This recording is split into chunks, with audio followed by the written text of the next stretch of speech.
Hi guys, आज हम पढ़ेंगे फ्रीक्वेंसी मेजरमेंट ब्रिज, यानी फ्रीक्वेंसी किस ब्रिज के द्वारा मेजरमेंट किया जाता है। तो आज पढ़ेंगे हम वेन ब्रिज। वेन ब्रिज के द्वारा फ्रीक्वेंसी का मेजरमेंट किया जाता है। ओके, इसकी जो रेंज है यानी जो ब्रिज किस फ्रीक्वेंसी को रेंज की मेजर कर सकता है, ये 100 हर्ट्ज से लेकर कितने 100 किलो हर्ट्ज तक की फ्रीक्वेंसी को मेजर कर सकता है। ओके, तो हम देखते हैं वेन ब्रिज क्या होता है, इसका सर्किट डायग्राम, इसकी balance unbalance condition. Okay guys, तो इसकी सबसे पहले ये डेफिनेशन देखते हैं, इसमें क्या लिखा है। तो फ्रिक्वेंसी डिटरमाइन के लिए जो मेथड यूज की जाती है उसे वेन ब्रिज कहते हैं, यानी फ्रिक्वेंसी मेजरमेंट के लिए जिस मेथड का यूज करते हैं उसे वेन ब्रिज कहते हैं। ठीक है। इन 1891 में या 1891 में मैक्स वेन ने एक रेजिस्टेंस के पैरेलल में एक कैपेसिटेंस को कनेक्ट करके तथा दूसरी ब्रांच में एक कैपेसिटर को सीरीज में कनेक्ट करके मैग्नेटिक कपलिंग के द्वारा फ्रिक्वेंसी का डिटरमाइन किया गया। यानी इस ब्रिज की major frequency range 10 hertz to 10 kilo hertz है। इस ब्रिज को एक्साइटेड करने के लिए ऐसी सप्लाई प्रोवाइड की जाती है। जिस सर्किट डायग्राम यहाँ शो किया गया है।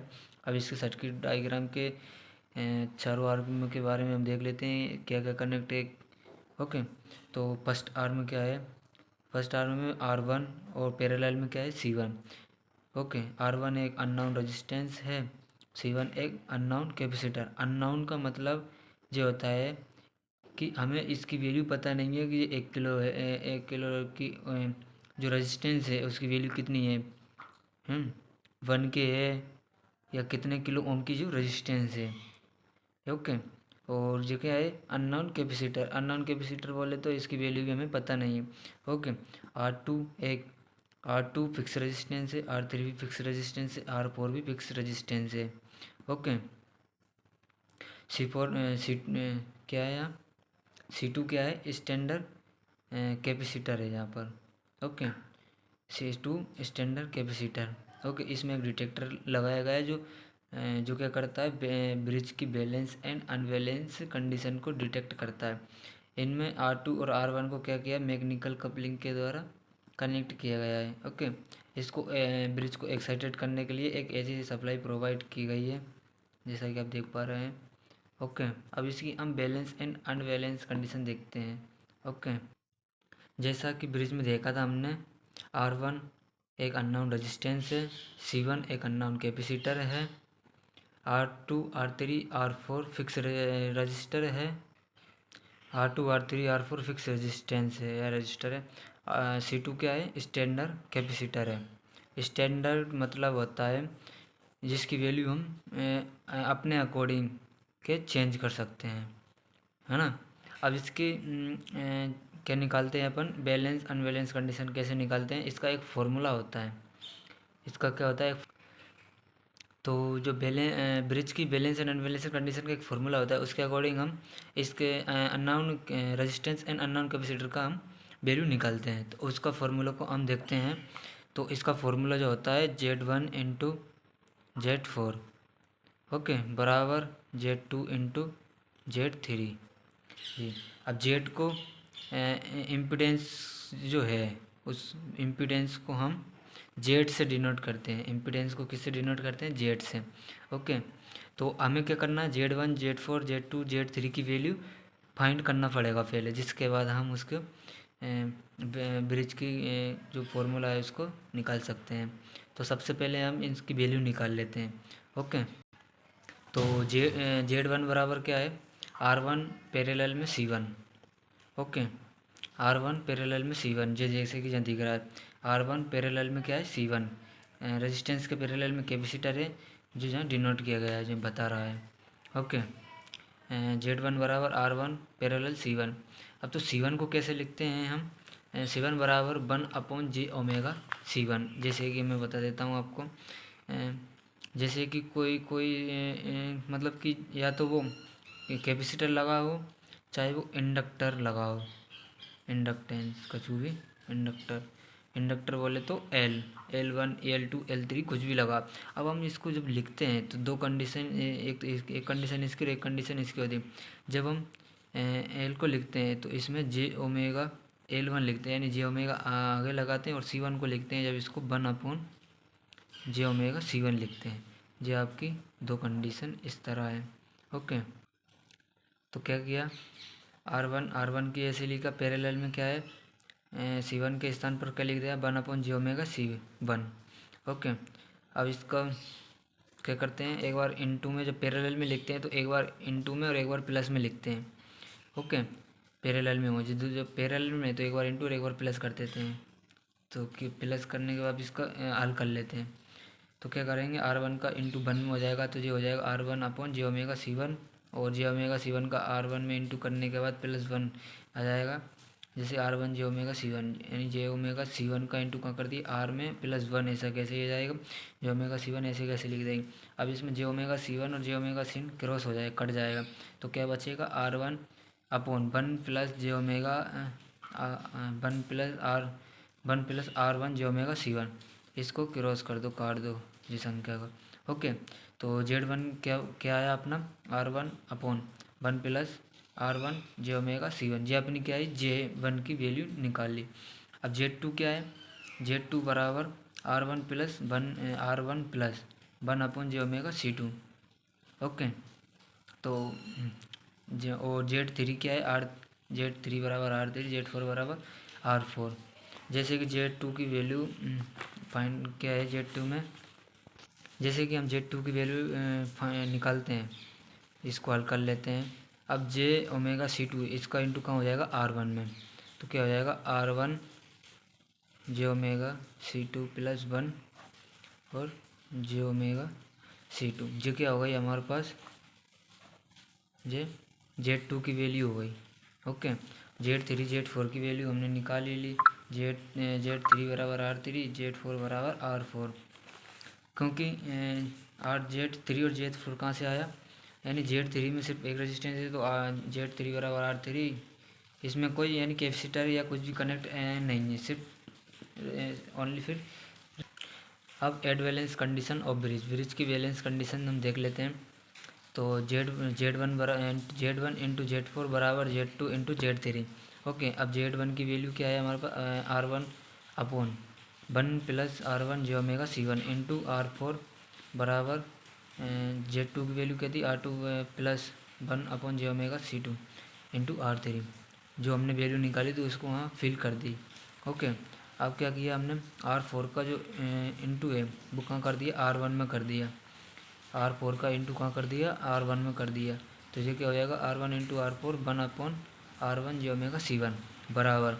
ऐसे ही क्या किया हमने, R3 का इंटू 1 में कर दिया और R2 में कर दिया।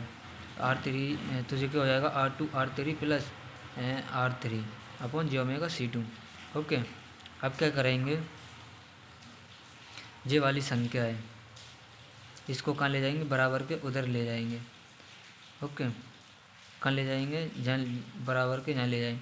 तो ये क्या हो जाएगा, R1 इंटू R4 बराबर R1 क्या हो जाएगा, क्या किया अपन ने, 1 + R1 जे ओमेगा C1 को उधर लेगा, तो R1 इंटू R4 बराबर R1 इंटू जे ओमेगा C1 + 1। ऐसे कैसा लिखा, इसको 1 को अपन उधर लेगा, कोई दिक्कत नहीं है, प्लस।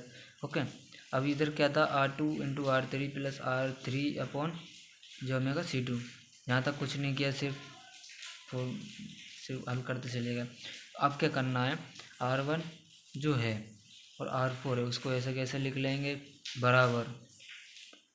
अब क्या करेंगे, जो R1 है जे ओमेगा C1 है, जैसे कि इसमें दिख रहा है, क्या किया अपन ने, जो R2 R3 है इसका इंटू इसमें किया और इसका एक बार इसमें किया। देखते हैं अब क्या किया। तो जे ओमेगा R1 जे ओमेगा तो इसमें ही था, अब इसका इसमें इंटू होगा तो R2 R3 ऐड हो गया। C1 ऐसे कैसे लिखा, प्लस, जो प्लस का प्लस लिखा। अब R2 R3 का 1 में हुआ तो R2 R3 आ गया। ओके, प्लस लिखा, प्लस के बाद क्या किया अपन ने, R1 R3 J omega C1 इसका इंटू कहाँ किया, इसमें किया।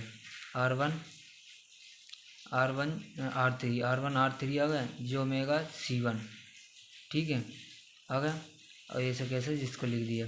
प्लस R3 अपॉन जे ओमेगा C2। अब इसका इंटू इसमें कर दिया, ओके, इसमें कर दे जे आ गया। क्या किया एक बार और समझते हैं हम। एक बार इसका इंटू इसमें किया, एक बार इसमें किया और एक बार इसमें नहीं, एक बार इसमें किया, फिर इसका इसमें किया, फिर एक बार फिर इसका इसमें किया और एक का इसमें किया। तो समझ में आ रहा है आपको। एक मतलब R1 जे ओमेगा C1 का इंटू R2 R3 में किया, फिर 1 का R2 R3 में किया, ओके, एक मतलब एक दोनों का एक बार इसमें, फिर दोनों का एक बार इसमें, ऐसा किया। तो इस ये इक्वेशन आई है हमारे पास। एक इक्वेशन में हम दो कंडीशन देखते हैं, on the comparison real terms और imaginary terms, okay, real terms और इमेजिनरी टर्म्स। अब इसमें एक और कंडीशन मतलब ये और स्टेप छोटी कर दी हमने। R1 इंटू R4 ऐसा कैसा लिखा, जे omega R1 R2 R3 C1 ऐसा कैसा लिखा, प्लस R2 R3 भी ऐसा लिखा। लेकिन इसमें जो R1 R3 जो जे ओमेगा क्या हो जाएगा, ये कट जाएगा। तो C1 अपॉन C2 ऐसे कैसा आ जाएगा, plus R3 J omega C2। अब देखते हैं हम on the comparison real terms, comparison real terms देखते हैं।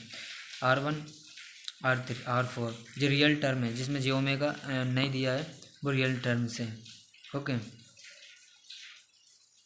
तो R1 इंटू R4, इसमें क्या लिखा, R2 जे वाला R2 R3 और R1 into R3 C1 upon C2 जे वाली इक्वेशन ले लिया है, जे ओमेगा वाली इक्वेशन छोड़ दी, सिर्फ रियल टर्म में लिया। अब इसके बाद क्या करेंगे अपन, R1 अपॉन R, इसमें क्या किया, R1 ऐसा कैसा लिखा है ना। अब क्या किया, R2 R3 वाली संख्या को उधर ले गए। पहले क्या किया, इस संख्या को इधर ले गए, बराबर को उधर, तो माइनस का हो गया ये। माइनस का होने के बाद हमारे पास जो संख्या बचेगी R1 R3 इंटू C1 अपन C2। R1 R3 को अपन का ले जाएंगे R1 R4 R2 R3 के बटे में ले जाएंगे। तो R1 R3 इस संख्या के नीचे आ गया, ओके। तो ये हो जाएगा C बराबर C1 अपॉन C2, ओके। इसके बाद क्या करेंगे हम, इस R1 का इंटू बटे में R1 लिख देंगे, यानी R4 का R3, ओके। अब इस क्वेश्चन में देखते हैं, आपको समझ में आ जाएगा क्या किया। R1 upon R1 R4 upon R3 बराबर R2 R3 R1 R3 plus C1 upon C2। अब ये कैसे किया एक बार और देखते हैं। क्या किया, R1 का इसमें यानी इन दोनों का बटे में एक संख्या को इसमें ले ली बटे में, और इसको इसे में ले ली, दोनों तरफ संख्या ले ली, लेकिन इस संख्या को बराबर को उधर लेगा, जी प्लस में हो जाएगा, ओके। और जो बराबर का इधर जाएगा तो बराबर इधर आ जाएगा, तो ये प्लस में रह जाएगा, ओके। चलिए देखते हैं हम क्या किया। अब क्या किया इन्हें, R1 संख्या काट दी, R3 कट गई, क्या बचेगा, R4 अपॉन R3 बराबर R2 upon R1 plus C1 upon C2, okay. तो ये इक्वेशन हमारी आई है। अब क्या देखते हैं, on comparison the imaginary terms, imaginary term से देखते हैं। There are no imaginary part of LHS side, okay.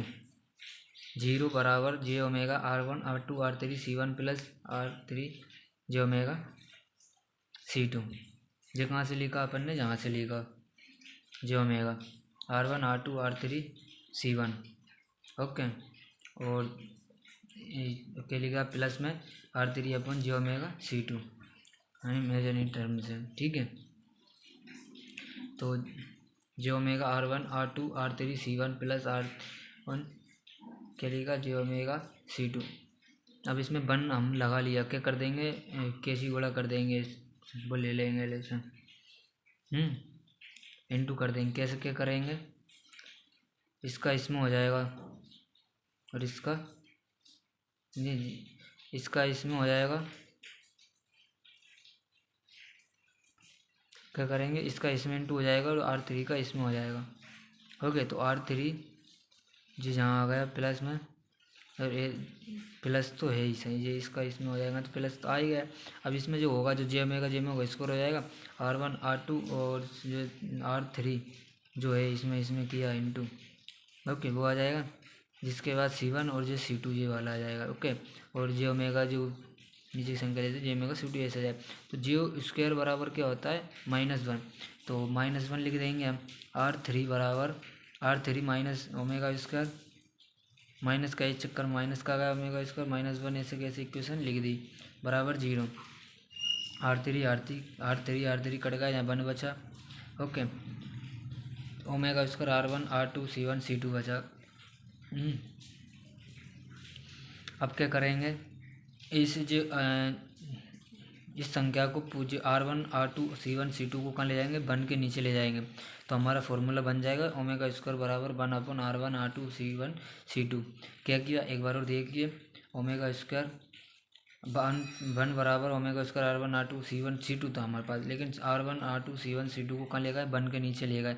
तो ये फॉर्मूला बन जाएगा अपना ओमेगा स्क्वायर बराबर 1/R1 R2 C1 C2। अब जब हम ओमेगा के ऊपर स्क्वायर हटाएंगे तो ये कैसा हो जाएगा, ये ओमेगा को स्क्वायर हटाया दिया था अपन ने, तो ये पूरे अंडर रूट चढ़ जाएगा। ओके, अंडर रूट चढ़ जाएगा, लेकिन ठीक है अंडर रूट 1 का 1 ही होता है। ओके, अब तो ये अंडर रूट कहाँ चढ़ा जाएगा, नीचे वाले R1 R2 C1 C2।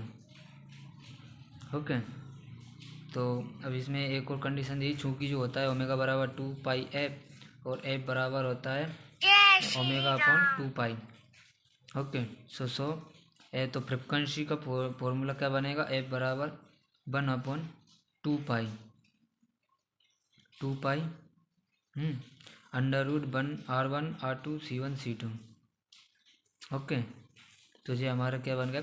अतः हम फ्रीक्वेंसी को इजीली डिटरमाइन कर सकते हैं, दिया गया फॉर्मूला वेन ब्रिज की इक्वेशन है। तो thank you for watching my YouTube channel.